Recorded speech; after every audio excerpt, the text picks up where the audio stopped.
I'm Eddie Maguire. This is Brownlow medalist, premiership superstar Jimmy Bartell, also a board member of GWS. Isn't it a conflict of interest? Conflicts of everywhere, and I think you and I might have a few conflicts if you keep going that way. Make sure you join us every Monday because we will talk about all the big issues that you want to hear about, the fans. And we want you to get involved as well. It's Eddie and Jimmy on the podcast. Richard is our producer. Richard, how do you find us, mate? Subscribe to Eddie and Jimmy wherever you get your podcasts. There it is. From the newsrooms of the Sydney Morning Herald and The Age, this is Please Explain. I'm Samantha Selinger-Morris. It's Wednesday, April 26th. Last week, Basketball Australia revealed it had denied an athlete's application to play for a semi-professional women's basketball league. It made global headlines and is fueling a debate about how our biology impacts our ability to run, jump, and compete against one another. This is because Lexi Rodgers is a transgender athlete. Her bid to play the sport she loves strikes at the very heart of some of the most pressing issues of our time: human rights, discrimination, and a fear and love of challenging the status quo. Today, sports reporter Carla Yeager on the tightrope that sports organizations are walking in their struggle to enable all athletes to have a fair go. So Carla, can you tell us a bit about Lexi Rodgers? Who is she? Yeah, so Lexi is a transgender woman. She's 23 years old, and she, by all accounts, had a very typical kind of Aussie upbringing. I am Lexi Rodgers. I'm not. She grew up in a town near Mount Dandenong, so it's about an hour out from Melbourne CBD. Very beautiful place to grow up. Lovely. Loved the mountain, loved the Yarra Valley. She's the youngest of 3 siblings. And she was a really active kid. She played basketball and volleyball throughout her childhood. I always was quite a shy and quiet kid, I always thought.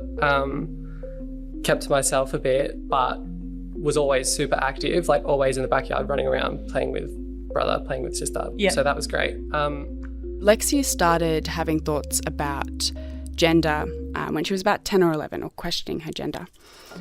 She tells stories about she had dreams where she was a girl and she would wake up in the morning and be really disappointed. When her family would go out, she would go into her sister's room and try on dresses. She felt really ashamed by these things and didn't tell anyone, and she very much suppressed it and really threw herself into her sport. It was kind of a way of hiding those feelings by adopting a really sporty identity.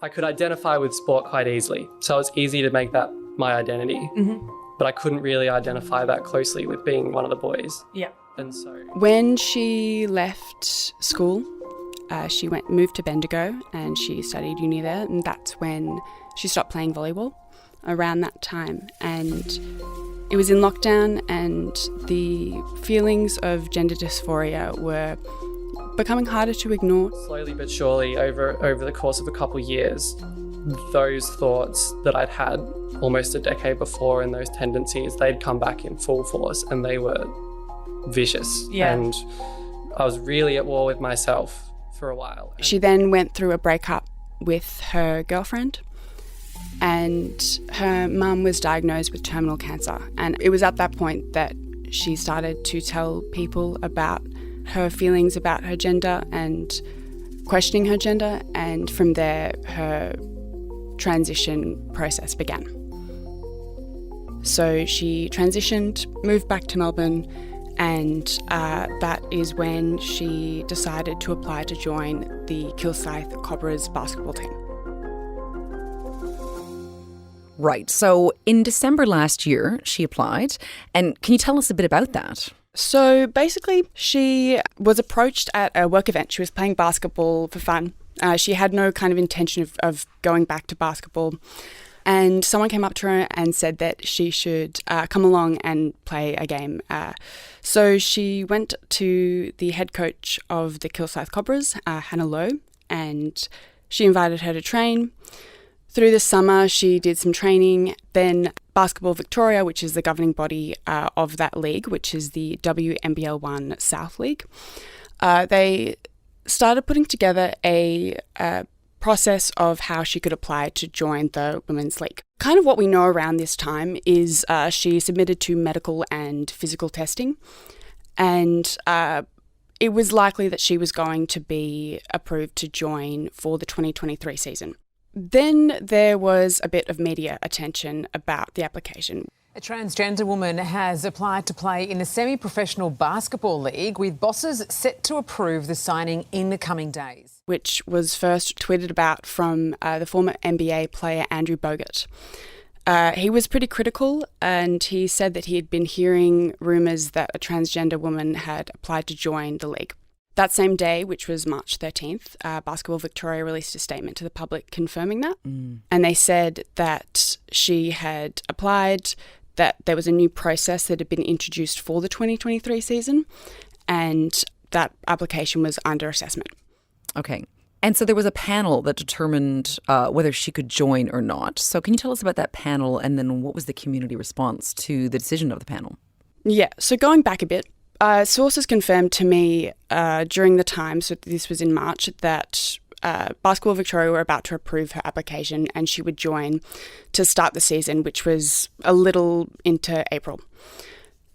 Following the huge amount of media attention that it got, Basketball Australia then took over Basketball Victoria's assessment, and they put together that panel that you mentioned. So that was made up of 3 people, and they convened to assess Lexi's application. And we found out last week, sources confirmed to me that that application had been rejected.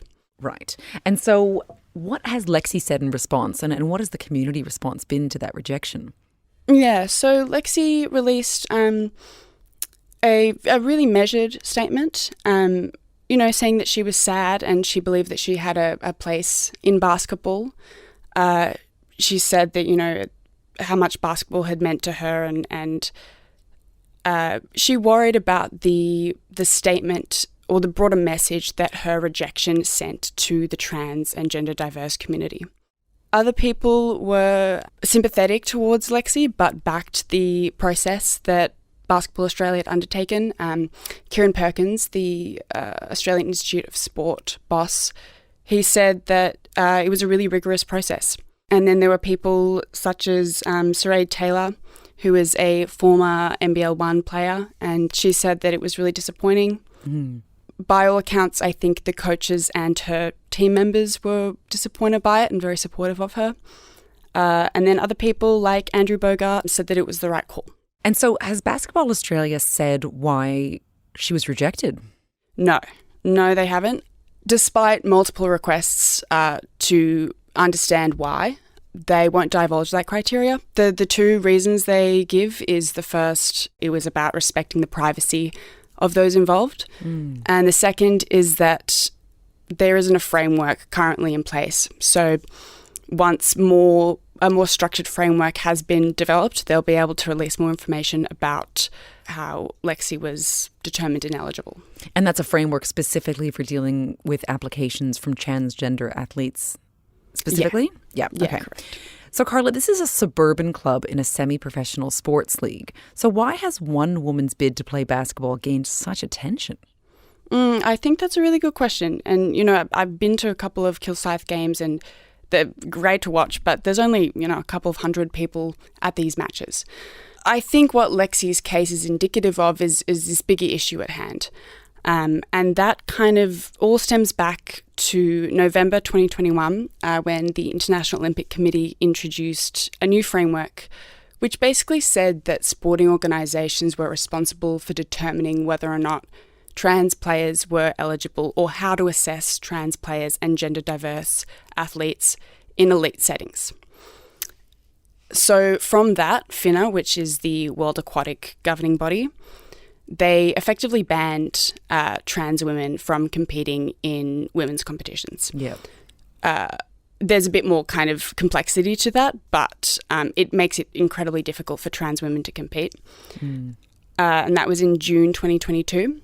Following that, this was only a couple of weeks ago, and it was during the time that Lexi's application was being assessed, World Athletics banned trans players from competing in a very similar policy to FINA's policy. And at the moment, there are a lot of talks about, ahead of the Paris Olympics, about the eligibility of gender diverse and trans people for the Games. And in the US, I believe there's some legislation that that someone has attempted to bring that addresses this as well? Yeah, correct. So House Republicans approved legislation that would bar transgender women and girls from participating in athletic programs designated for women. Now, that's across all sports, not just elite levels. That legislation won't be passed into law because the Senate is controlled by the Democrats. Right. But I think what it kind of shows is that this is a really prominent issue globally that extends beyond elite performance or science. It's definitely a political issue currently. Right. And at a more local level, how are Australian sports organisations grappling with these issues? Yeah, so at a grassroots level, there's a general consensus that inclusion is the priority regardless of your gender identity. It gets more complicated at an elite level where the emphasis is more about fairness and creating a level playing field. The Australian Institute of Sport are introducing new guidelines, and they're going to provide sporting organisations with a framework for developing policies around transgender and gender diverse people. Those guidelines are currently in development. The AIS boss, Kieran Perkins, hosted a round table back in November when FINA announced their new policy. Perkins spoke about the damage that could be done at a domestic level. He said that he gets very concerned that domestic competitions will accept the ruling and run with that regardless of the human carnage it creates at their local and domestic level. Wow. The guidelines essentially will provide governing bodies with a framework of how to approach assessing transgender athletes, particularly in women's competitions. And what about the science behind this? Are organizations engaging with the latest research with regards to how biology impacts, athletic performance? Yes. So this is where it gets really complicated and kind of you can glean why there is not a lot of consistency across sporting bodies' policies. There isn't a lot that scientists agree on. So I guess to start, it's helpful to talk about what they do agree on. The first is that it's pretty widely agreed on that male puberty affects the physiology of the body. There's greater lung capacity, it affects the cardiovascular system, bone density. When trans women go on hormonal therapy to including testosterone suppression, some of the effects of male puberty are irreversible. That includes the bone density, for example. So one scientist told me, if you've gone through male puberty, you have an unfair advantage and therefore you should not be eligible to compete in women's competitions. Mm-hmm. Then there are others who argue that there is really little scientific study done on elite trans athletes. And while testosterone's role in physical strength and stamina is really extensive and widely understood, there is not the same amount of understanding and the impact that testosterone has on performance. So the other side of the argument is that far more research needs to be done before there can be an understanding of the advantage trans women may have against their cisgendered compatriots, and whether or not that advantage should disqualify them from competing in women's competitions. I think that's kind of where you get into the debate, which is separate from the science and more about what is fair. There are arguments that people have been talking about.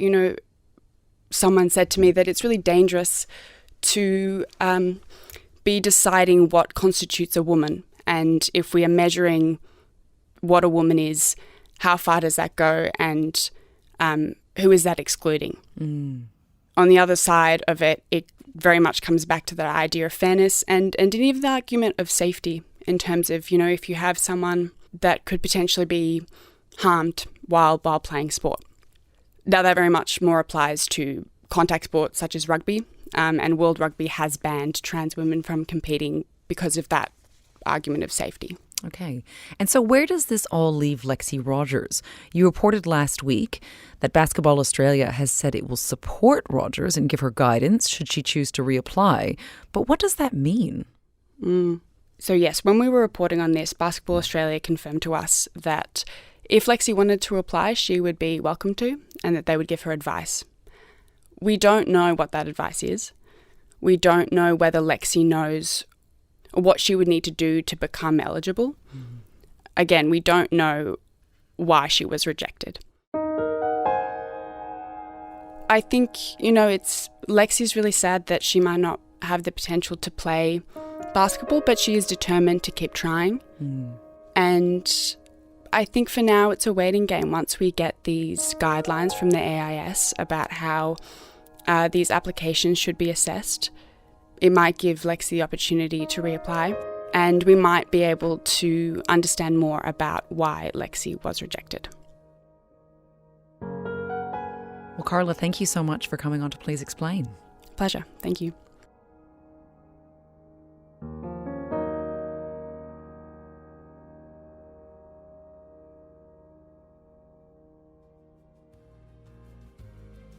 Today's episode of Please Explain was produced by Hannah Mills-Turbid, with technical assistance from David McMillan. Our executive producer is Ruby Schwartz. Please Explain is a production of The Age and the Sydney Morning Herald. If you enjoy the show and want more of our journalism, subscribe to our newspapers today. It's the best way to support what we do. Search The Age or smh.com.au/subscribe. I'm Samantha Selinger-Morris. This is Please Explain. Thanks for listening.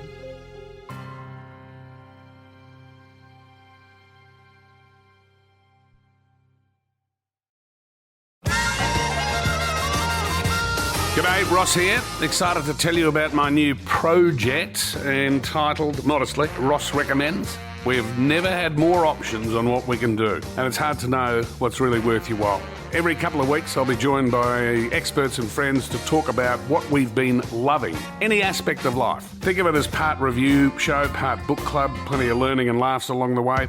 Subscribe and follow now to stay up to date with Ross Recommends, wherever you get your podcasts.